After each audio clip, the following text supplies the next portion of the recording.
Change is a constant in life, and nowhere is that more evident than in the halls of our schools. Places where growth, learning, and new beginnings happen every single day.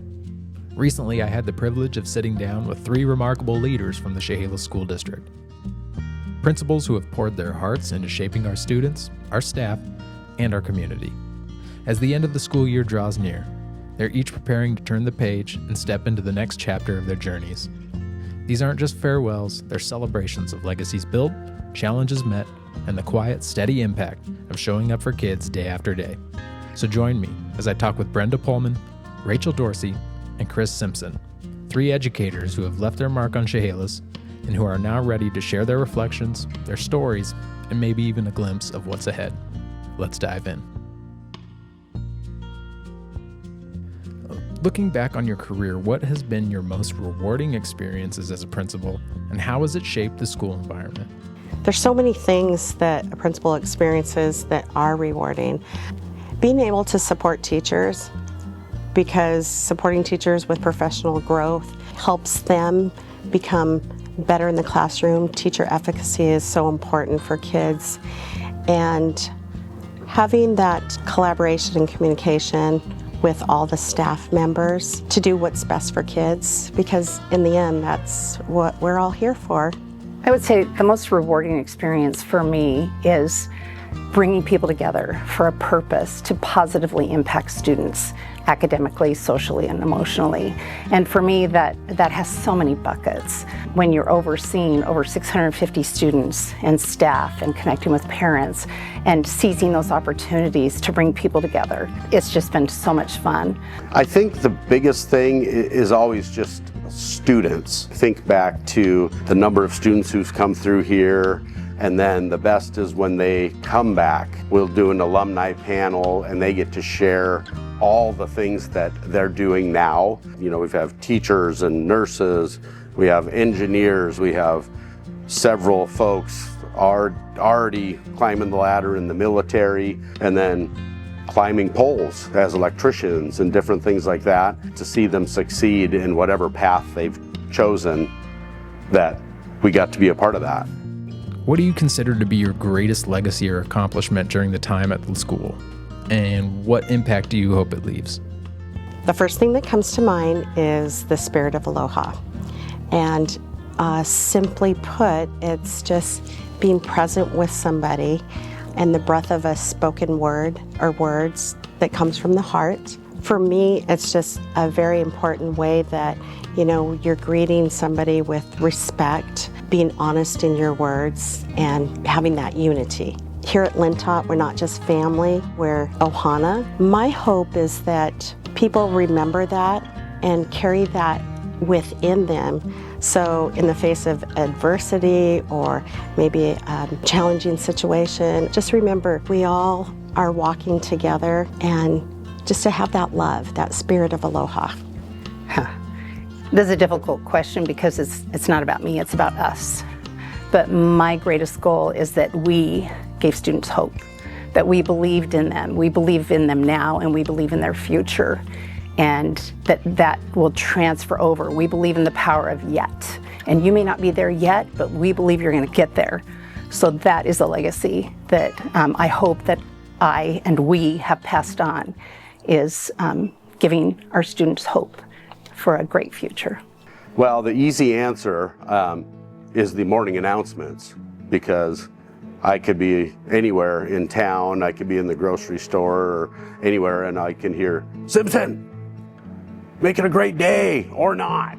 Choice is yours." So that is a pretty good thing to leave behind, that I already experienced that. I think the other thing is, for me, it's just bringing fun, bringing humor, fun to the school, to the district. I think back to a couple specific times where Rick Goebel, when he and I were in this building together, we had a day where all the district teachers were together over in the Commons at WF West.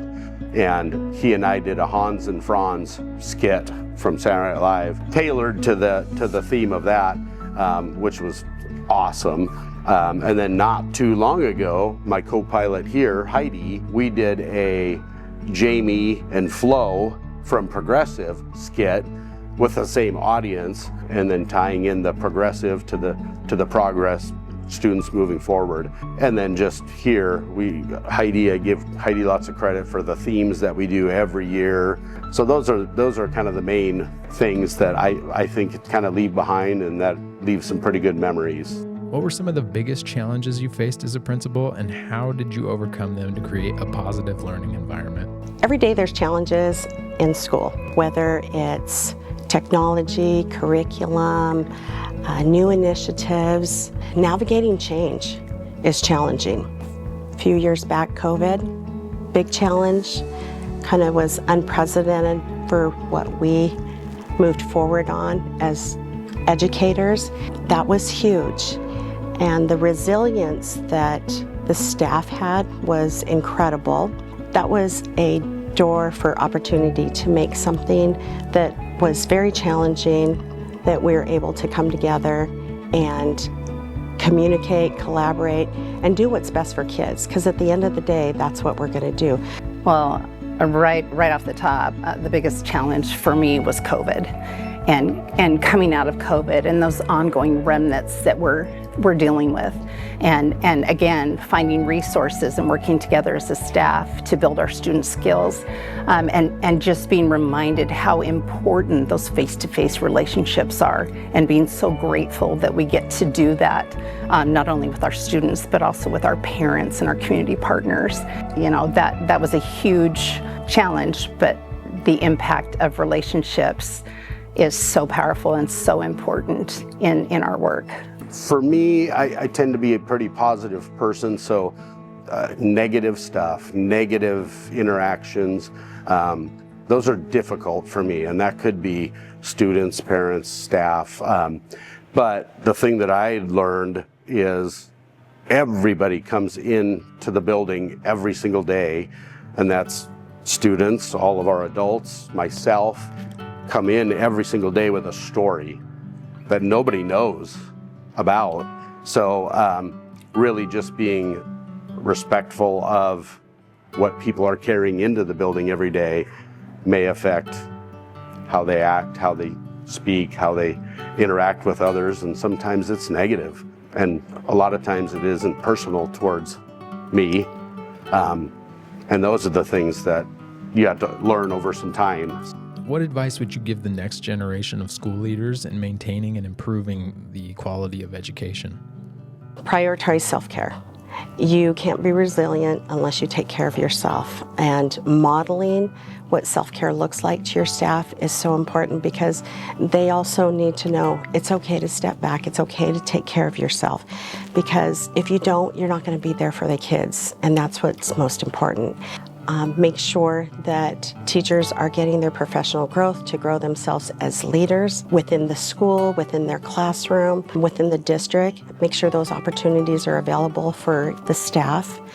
Also, I think it's very important to be flexible, have a good growth mindset, be open to change, because it's going to be there. Also, advocate for your students, for the equity, for inclusiveness, so that students get the resources that they need to grow emotionally and academically is so important. Well, I would say first and foremost, take care of yourself. Really work on your work-life balance. I'm a work in progress. My family and my staff can attest to that. I would say this year has been my best year ever to really take my weekends and savor that time with my family and re-energize myself for the week. It's a big job, and you want to do well, and it takes a lot of time. And so just finding that balance so that you serve your students well and your district well, and at the same time serve your family well and yourself. So yeah, I would say really focus on that work-life balance, because it's going to allow you to be more effective when you are here and more fully engaged. I could write a whole novel on this one, but I just put kind of four main things, and really it would be listen more than you talk, lean on colleagues when you need to, be prepared to do any job in the building at any time, any day, and then finally make a to-do list but know for every one thing you check off, 3 more are going to pop on there. How has being a principal changed you personally and professionally, and what will you miss about leading the school? I can say one thing, personally and professionally, is perseverance. I have learned that I can persevere through anything that comes my way. And when I say anything, anything. So it's kind of that determination, that grit, that we can do this. And not just for my own perseverance, but also bringing in the collective to help you out, because it's a team effort here. Teamwork makes the dream work. I look at it this way. My son serves in the Navy on the USS Wayne E. Meyer destroyer. And we're like a ship. And I'm like the skipper, the assistant principal is like the executive officer, and every crew member is important. And they all need to do their jobs for us to achieve our mission, our goal, just like you do on a ship.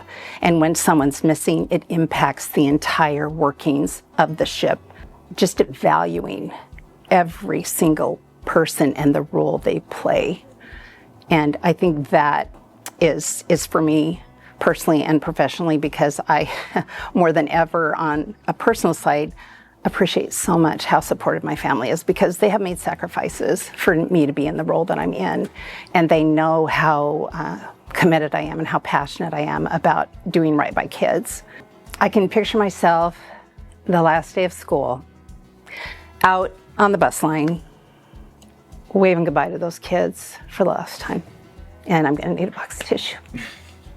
I think it's, again, it boils down to just relationships with people. Any kind of relationships that you build with people in those days where, maybe they are bringing something in, but somebody can do a simple, kind, positive gesture, a hello, a smile, or that can have just a big impact. And so those are the things that I'm going to miss, because that's just kids every day, students every day, but also staff members every day.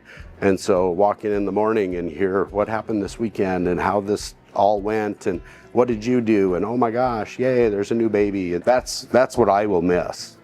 Now, as you embark on this next chapter of your life, what are your plans or aspirations for the future, and how do you envision your journey ahead?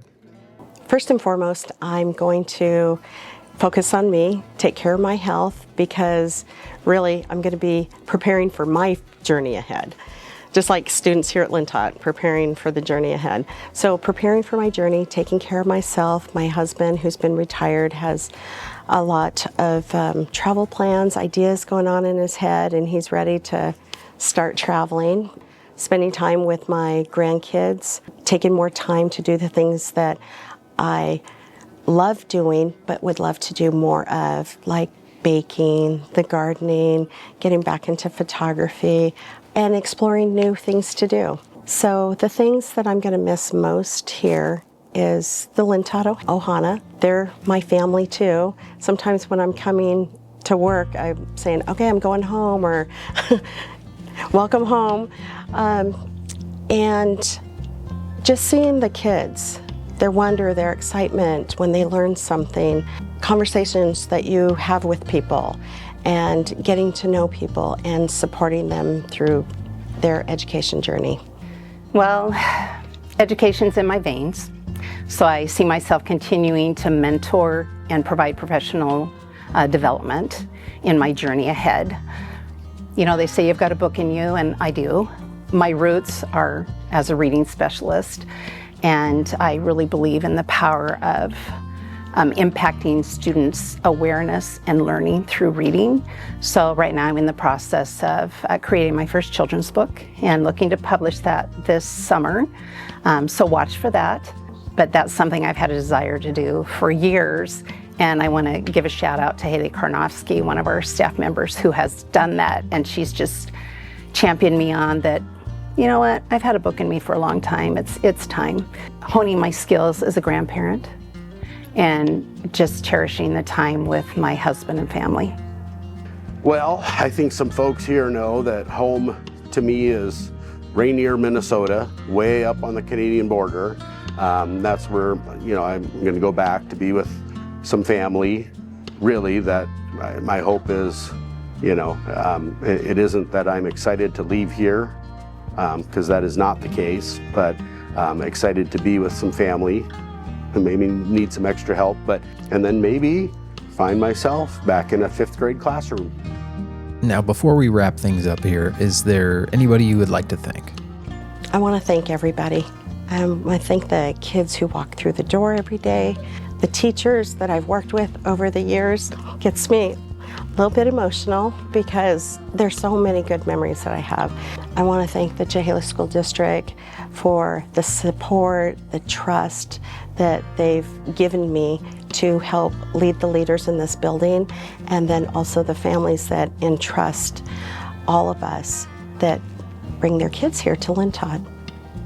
I hope I don't forget anyone, because there are so many people from the district down. I just want to thank my leaders and my administrative colleagues for their support, for their belief in me as an administrator as I've cut my teeth in this role, and just the companionship and the true friendship.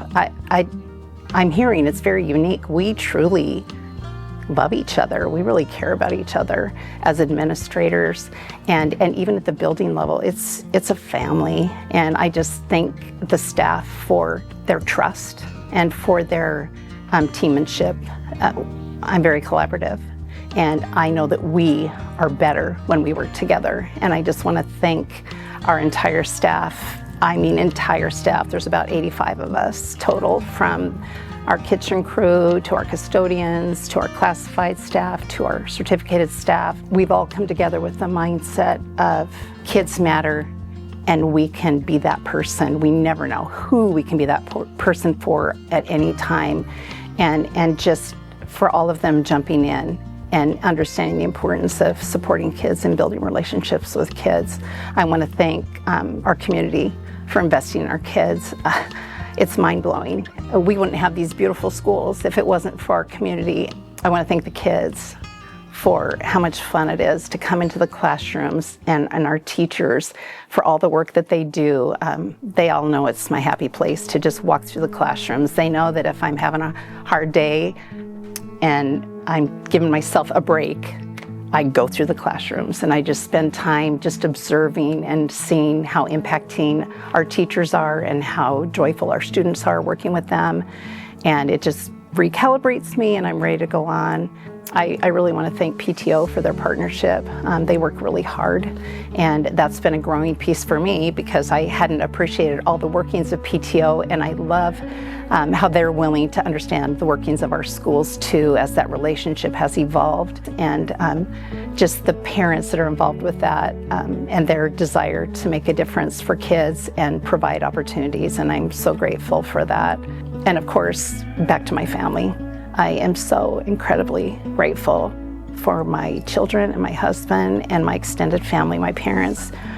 They know how much work it's taken to have this career and how committed I am to it. And at the same time, they know how valued they are by me.